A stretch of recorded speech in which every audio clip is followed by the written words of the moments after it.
Welcome to Unity Inspired Living. Our community began in 1989 as a small worldwide Unity book study group, and we've continued the momentum as an ever-evolving spiritual community. Each Sunday, you will find dynamic thought leaders delivering inspiring messages and talented musicians sharing sound healing through their melody. Here, we embrace ancient spiritual traditions, universal truths, and emerging wisdom. Let's check out this Sunday message. We're so grateful you've joined us.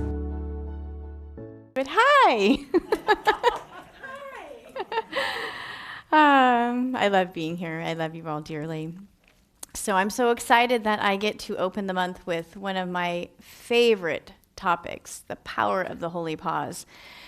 There is a space between what happens to us and how we respond, and there's so much power there. So today I'd like to share about something that I really feel has become one of the most important spiritual practices of my life. And I have always called it practicing the pause. But today we're calling it the holy pause, and it really doesn't matter what you call it, because all that really matters is that you do it. That you embody it and you integrate it into your life. Because what you call it doesn't matter. So about 20 plus years ago, I read a book by Wayne Dyer. It was called Getting in the Gap. And in it, he spoke about the Lord's Prayer and suggested pausing in the silence between the words, not rushing, not trying to interpret, not reciting, but resting in the pause between the words, that space between. So Catholicism is close to my heart. The Lord's Prayer runs through my veins since birth, but I had never looked at this prayer the same way after this experience of getting in the gap. Our Father, who art in heaven. It's so different to focus on the space between than the actual words. And something happened for me in that experience. The silence became alive, more alive than I had ever experienced. And that pause itself, I realized, contained something really sacred. It was different than just silence. It's that stillness Bodhi just sang about. And since then, I have used this, practicing the pause. And today, I want to explore with you why this pause matters, why wisdom traditions continually point toward it, why now science supports it,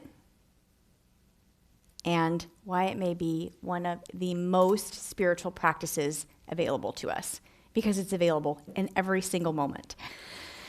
We don't have to go up to a mountain to find it. Viktor Frankl survived Nazi Germany concentration camps. And in a place where every single external freedom was removed, he discovered something extraordinary. There remained one freedom that no one could remove, and that was his freedom to choose.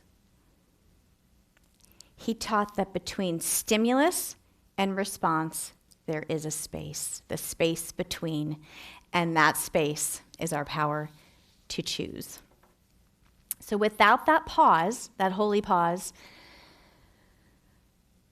we're driven by conditioning, we're controlled by habits.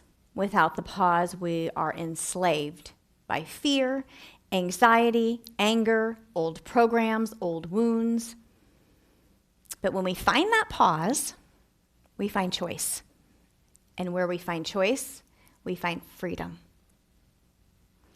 So I sometimes think of Frankl's space between as holy ground, because it is where our conditioning ends and our consciousness begins. So as I mentioned, Wayne Dyer called it the gap, and it doesn't matter what we call it. That space between thoughts, the silence beneath the words, the stillness beneath all that mental chatter. He suggested that we learn to rest in that gap, and when we do, we begin to touch something larger than that thinking mind, and we begin to experience presence itself or God. So here's a thought. What if wisdom isn't found in reacting faster and learning more and filling up with more information? What if wisdom is simply waiting for us in that space between? So today, neuroscience confirms what mystics have known for centuries. When we become emotionally activated, the nervous system enters, what we all know, amygdala goes, hey, I'm on survival mode. Fight, flight, flee, fear, fawn, all the F words.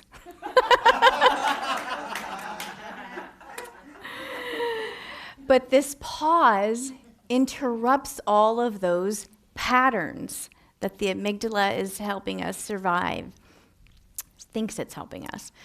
Sometimes it does, because we don't want to, stay in the house that's on fire, or sometimes we might need to run from the tiger, but most of the time, we're okay. So one conscious breath can begin sending signals of safety through our body, through the nervous system. In that moment, perspective can shift or return back to, oh, I can orient myself now. Choice becomes available in that space, in that pause. So the brain rewires what we repeatedly practice. If we practice reactivity, we become more reactive. If we practice defensiveness, we become more defensive. If we practice presence, we become more presence. We talk about this neuroplasticity. We get to work our brain. So what's fascinating is that in many healing modalities, they all depend on this same principle. Mindfulness, breath work, meditation, prayer, EFT tapping, energy psychology, they all invite us to stop. I want to sing now, look. Stop in the name. Stop, become present, and bring awareness to what we're experiencing. Will you hear different things? Where do you feel it in your body? What's coming up? It's such like a universal practice. And another point I want to make is that the rhythmic electrical impulses in our brain, we call them brain waves, they are circulating at different frequencies, but most of the time we're in beta. How I always remember to this is beta busy, BB. So we're most of the time in beta, but the place that we actually bridge conscious thought and unconscious thought is when we're in alpha. Theta is hypnosis, where you can do a lot of work there too, but alpha is the state where, you're just kind of below the beta, when you first wake up. And so you can use this holy pause space to return to alpha state all day long. And when you start really getting into practice with it, you can get there fast. It's like when you meditate for a long time, you get there more quickly. Your body knows, okay, we're sitting here at the altar, it's time to meditate. It's a practice. That's why we practice it, so that it comes easier and easier all the time. So healing does not happen while we're in that unconscious reactive state. Healing happens in the gap.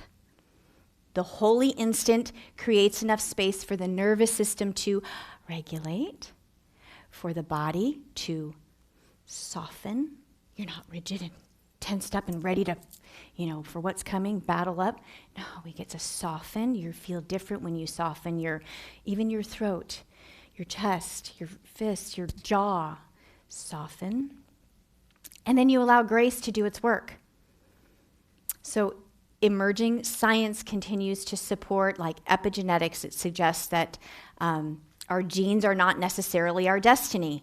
Our environment, our stress levels, our emotional states, our relationships, our movement, all the choices we make influence our gene expressions.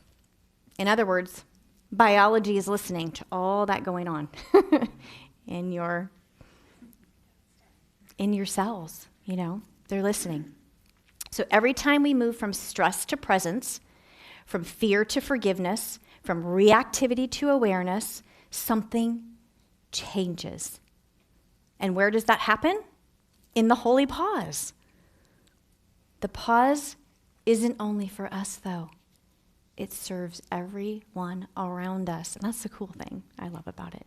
Human nervous systems influence each other constantly. This is called co-regulation. So when one person remains grounded, centered, calm, present, it helps others to access this same state. So perhaps one of the greatest gifts we can offer the world is not our opinions, definitely not our opinions, it's our presence. So every time we choose pause instead of reactivity, we contribute to something different for humanity to experience. And personally, I think there's an even larger purpose behind all of this. The holy pause is not merely about becoming calmer, though it's nice, and not just about personal healing or self-improvement, though that's important. I believe the deeper invitation is participating in what Jesus called the kingdom of heaven. Jesus taught, "Thy kingdom come, thy will be done on earth as it is in heaven."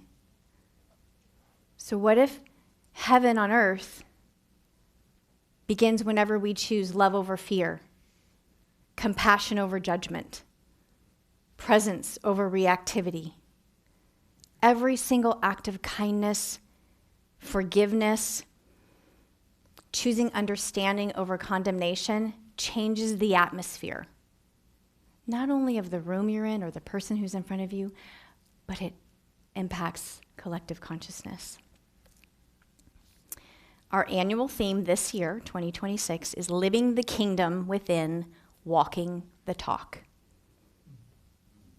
So as I reflected on this message and this theme for this month, it occurred to me that perhaps the holy pause is one of the most practical ways to live our theme for the year. The kingdom is not something we're waiting for someday. The kingdom is something we embody right here, right now. It's available in this moment. We live the kingdom within by walking the talk. One interaction, one choice, one act of forgiveness, one gesture of love, one moment of presence with somebody at a time. Perhaps the holy pause is our how-to guide for bringing heaven to earth.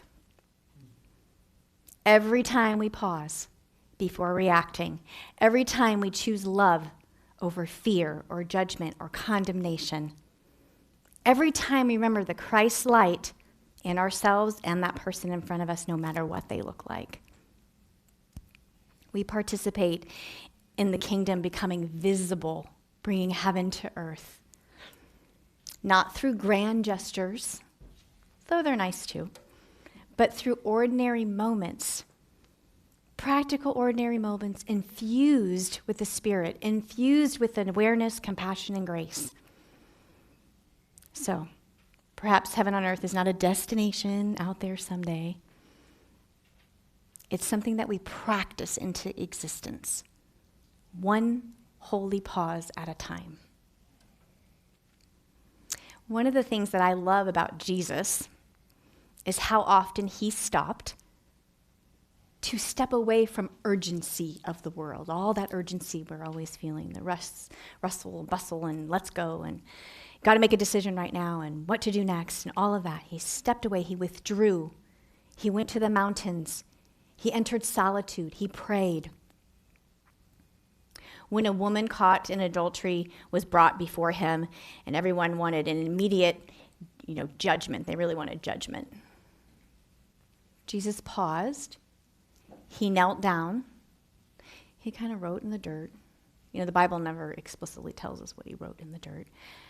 But in that space, he emerged with wisdom rather than a reaction. And he said, "He who has never sinned, cast the first stone." Who could do that? So maybe sometimes we just need to draw in the dirt. A Course in Miracles speaks of what is called the holy instant. which is near and dear to me. I love the Course in Miracles. The holy instant is a moment outside of fear. It's a moment outside of judgment. It's a moment where there's no separation, a moment where we stop seeing through the eyes of separation and begin seeing through the eyes of spirit. It's a very different lens. I think of the holy instant as just another way of describing this holy pause. As I said in the beginning, it doesn't really matter what we call it. It's just a matter of, will I see through the eyes of fear or love? Will I see a problem in front of me or his soul? Will I see an enemy in front of me or the light of Christ expressing in another form, even if it looks kind of angry or something? A Course in Miracles teaches that forgiveness on this planet is our function. So that means we're to forgive everything that we have a judgment against, that we are making wrong or bad or the other. Forgiveness is what frees us from the prison of our judgments. The holy pause becomes a sacred workshop for forgiveness, a place where we can silently say in that pause, I forgive. I forgive the politician. I forgive the neighbor. I forgive my boss. I forgive the anger toward so-and-so. I forgive their anger toward me. I forgive my judgment of that. I forgive their judgment of that. I forgive myself. I forgive my parents. I forgive my circumstances. We can just use that space to forgive, forgive, forgive. I once heard someone say, forgiveness is an eraser full of love. And not because the behavior was acceptable, and not because the pain wasn't real, but because I refused to carry the burden of separation any longer in my soul. The separation that thing I judge, is somehow not in me too. Have you ever heard the saying, if you spot it, you got it?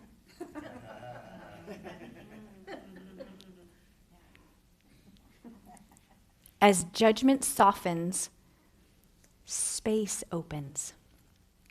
The ego, which is really loud, becomes quieter. The heart becomes more available. We talked about this last week with the language of the heart, prayer, the language of the heart. Heart Math teaches about that too. The holy pause is where forgiveness clears room for God. There's a space available now to hear the downloads. Many spiritual traditions speak of the field. Some call a field divine intelligence, some call it universal mind, some call it Christ consciousness, some call it God, some call it the light. The visible world is not the deepest level of reality. There is an invisible intelligence organizing presence, the field of consciousness that gives rise to what we experience as matter. Spirit is the cause, matter is the effect. In the field is a sole governing agency over matter. So our deepest work isn't to manipulate and mold the circumstances that are showing up in our lives. Our deepest work is aligning ourselves with that intelligence that creates the matter. We might know this as our consciousness creates form. So where does this alignment with divine intelligence happen? Guess. In the holy pause. The ego, that loud, chattery thing that we all experience, collects stories, accumulates stories, and usually for judgment. The soul accumulates wisdom. And every lesson our soul learns through forgiveness and compassion and courage and peace and love becomes part of what we contribute back to the field, back to the light. That's how we create a collective consciousness. This isn't just mumbo jumbo. This is actually happening. This is what happens. This is why we talk about this week after week.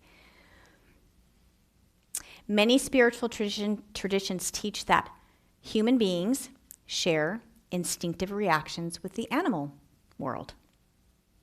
Fight, flight, freeze, I'm hungry, I eat, reproduction, these instinctual parts of the animal kingdom.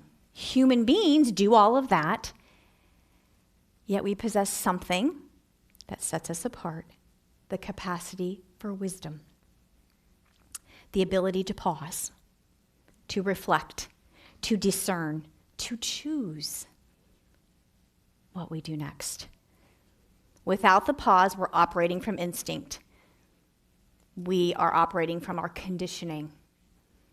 We are operating from that knee-jerk reaction, like an animal. With the pause, we access consciousness, wisdom. So the holy pause can come in so many forms, and I have many, many stories, and I'm going to share a few to just highlight how this can unfold in our lives, just everyday, ordinary moments. One time I was in line in a Southwest line in the airport. This is before Southwest did the seat assignment, so it was kind of confusing where you just lined up by A, B, and C, exactly. So there was a woman where I was standing, and she became so irate, and she thought I cut in front of her, but you would just find your number in this line and stand there, but she didn't maybe ever fly Southwest before and didn't understand. She got in my face and was screaming that I cut her in line and all of this, and my instinct was to bite back. It's like, you're in my space, and you're getting, it's like, like that's your instinct. But thankfully, I have practiced the pause for a long time, so I'm able to take a moment to breathe and just say, hey, Southwest Airlines is different. It's a little confusing. So what is your number? And then I could say, just go stand up there. You're not cutting in line. It's just how it is. It's kind of weird. And immediately she calmed down, found her spot in line. I offered her some co-regulation and probably the rest of the plane. After Mitch's accident, one of the tasks that we needed to complete was clearing out his storage unit. It was like a U-Haul storage unit where they have all the units with the garages that open, and it was full of all his precious belongings, his motorcycle gear and paraphernalia and tools, and we had been there for hours with a group of friends and family clearing this out. It was a lot. It was a lot. And I really needed to be there partaking in all of that, and at this moment I thought, I can't do it anymore. I need a pause. So I just walked about 4 units down and laid down right on the concrete in the middle of the whole U-Haul place because I needed the holy pause right then. The holy pause looks different. It comes in many forms. It doesn't have to be this calming breath. It can be, and a lot of times it is. But sometimes it can also be not looking like silence. Sometimes for me, it's blasting like 80s Madonna songs, like Lucky Star, and like Get Into the Groove, because it just gives me into this space between.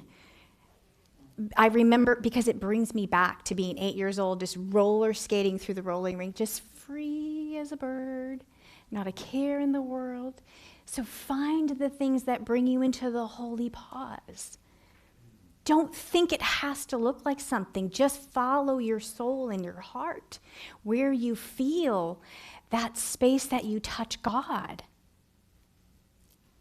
Yeah, so Madonna's 80s songs for me. It is also Gregorian chanting. There are periods of time. There was a 5 to 6 month period of time. That's all I could listen to. It's the only music I could handle. Long story, but I was in the holy pause for a while then. On the way here, I had to take 4 shuttle buses, which is so unusual, but it's summertime, so it's busy. And there was a couple that had a whole bunch of bags. I don't know if they were traveling to or from Europe or something. And I was the last person on the shuttle bus. And so the lady could have just let me by quickly, but they had about 6 or 7 bags in those racks, and she blocked the whole thing and was taking each one out slowly and passing it to her partner who had taken it out. So I stood there, and I wanted to be annoyed. I really did. And I just said calmly, I forgive the lack of awareness. I forgive myself for thinking there's lack of awareness. That's a big one we forget. We want to forgive them because they're just an inconvenience to the world. But what about we're making the story up? That's what we're seeing. So we got to forgive ourselves for seeing that. And in that forgiveness, we just keep forgiving and forgiving and forgiving, the eraser full of love. We're changing the consciousness of the collective, of yourself, of your community, of everywhere you touch. I wasn't going to tell this story of the Holy Pause, but it's saying that it needs to be heard. And I think this is the reason is because this is why we need to practice all the time. Because we don't know when we're really going to need it. Because there are moments in life we're really going to need the Holy Pause. I could have been, huffing and puffing at the people on the shuttle, and it probably would have made a big difference. But there are moments that you need to be able to access that. And this was one of them for me. When I was on the phone, and the doctor came in from the ER to tell me that Mitch was deceased, that was the word they used. I was on speakerphone, and my just-turned 15-year-old daughter was sitting next to me.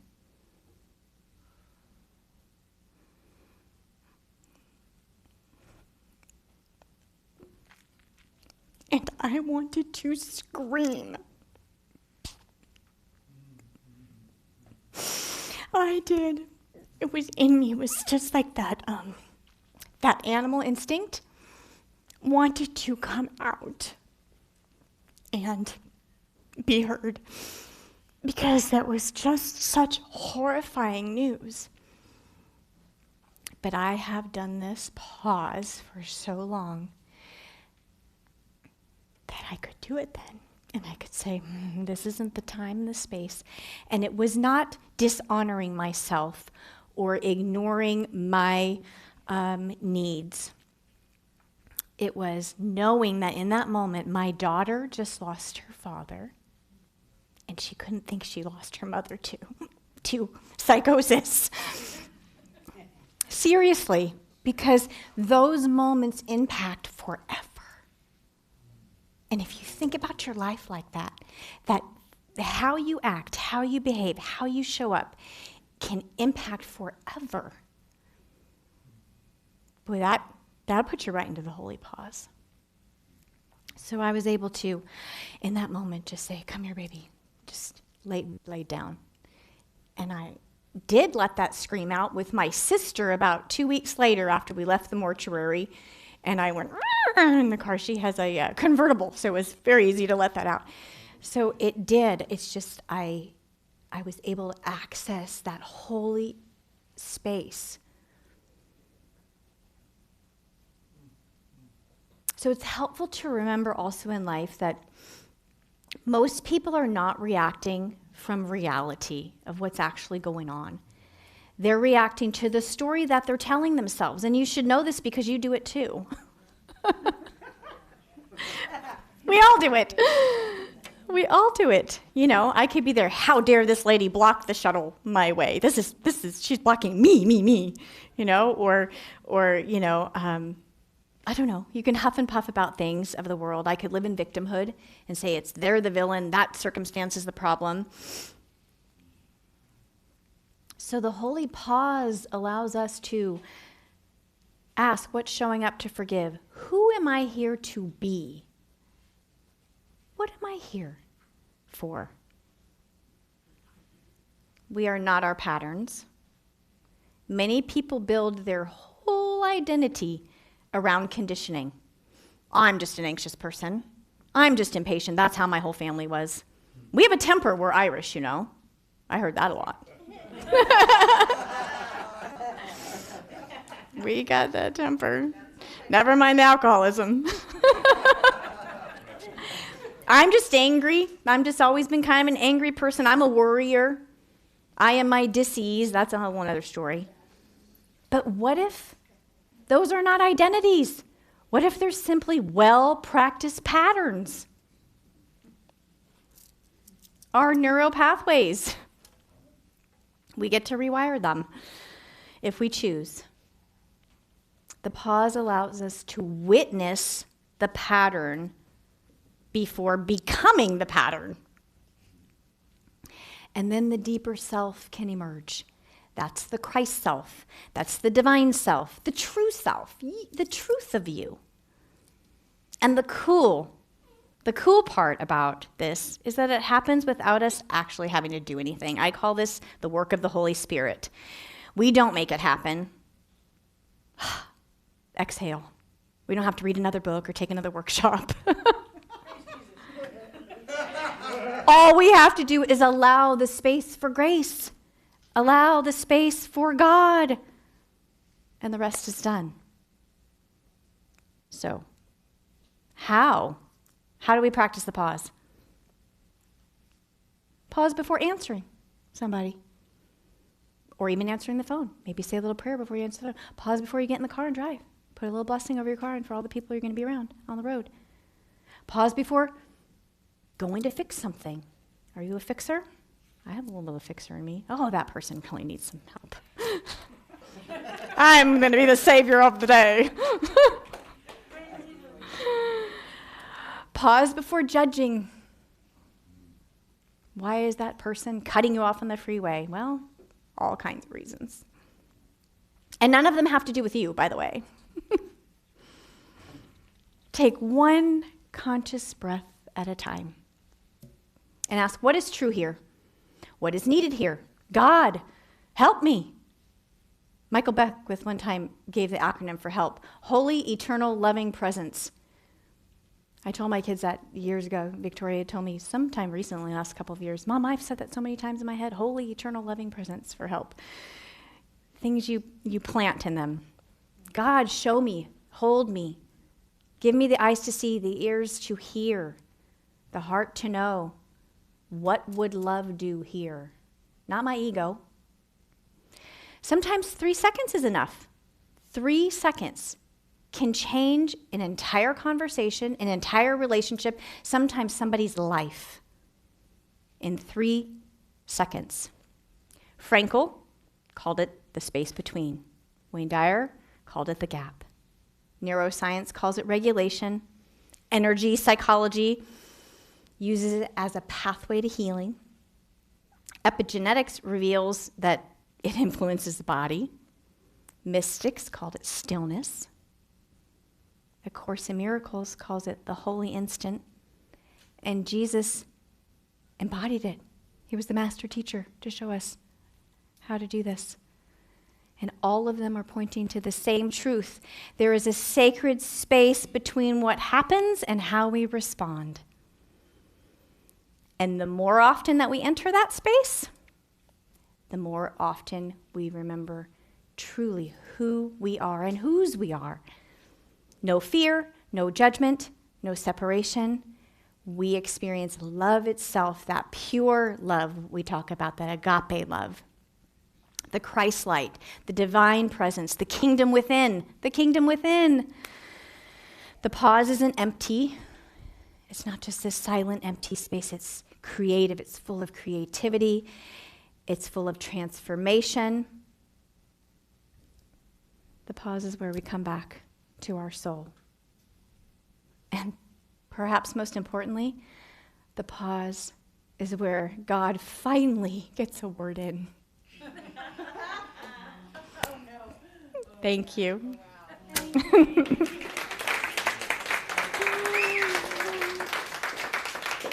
Okay.